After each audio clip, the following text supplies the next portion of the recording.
Supreme কোর্টে বারবার মুখে পড়লেও নিজের সিদ্ধান্তে অনড় রাজ্যপাল তথা রাজ্যের সরকারের অধীনে থাকা বিশ্ববিদ্যালয়ের আচার্য সিভি আনন্দ বোস।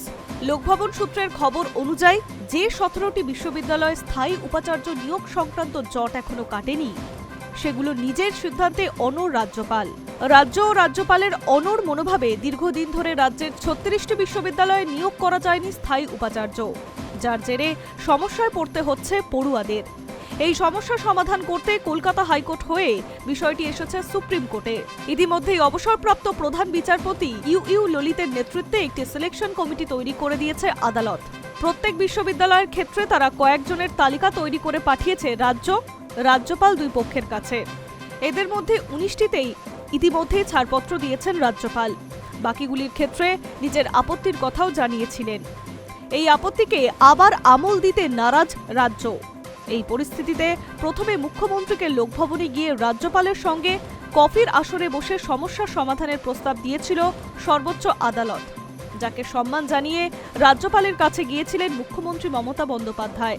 তাতে খোলেনি জট। পরবর্তীতে একাধিকবার দুই পক্ষের আইনজীবীকেও অ্যাটর্নি জেনারেল দিল্লির বাসভবনে গিয়ে সমস্যা সমাধানের কথা বলেছে আদালত। এতদিন আদালতে দুই তরফে আইনজীবীরা যা জানিয়েছিলেন তাতে মনে করা হচ্ছিল একটু একটু করে নরম হচ্ছে দুই পক্ষ, হয়তো কিছু সময়ের মধ্যেই হয়ে যাবে সমাধান। তবে রাজ্যপালের ঘনিষ্ঠ মহল মারফত যা জানা গেল তাতে এই সমস্যার সমাধান এখনই হয়ে যাচ্ছে না।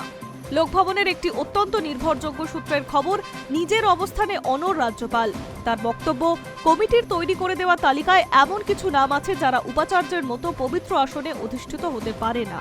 কারোর সিদ্ধান্তের আর্থিক দুর্নীতি, কারোর বিরুদ্ধে আবার শ্লীলতাহানির অভিযোগ আছে। এই ব্যক্তিদের কিছুতেই উপাচার্য করতে রাজি নন রাজ্যপাল। এমনটাও শোনা যাচ্ছে, কোনো ব্যক্তির বিরুদ্ধে রাজ্যপালের কোনো বিষয়ে আপত্তি, তার বিস্তারিত রিপোর্ট তৈরি করে হলফনামা করে আদালতে জমা দেওয়া হয়েছে। 7 জানুয়ারি রিপোর্ট তৈরি করে হলফনামা আদালতে জমা দেওয়া হয়েছে। প্রধান বিচারপতি সূর্যকান্ত ও বিচারপতি জয়মাল্য বাগচির বেঞ্চে শুনানি। Hi news network.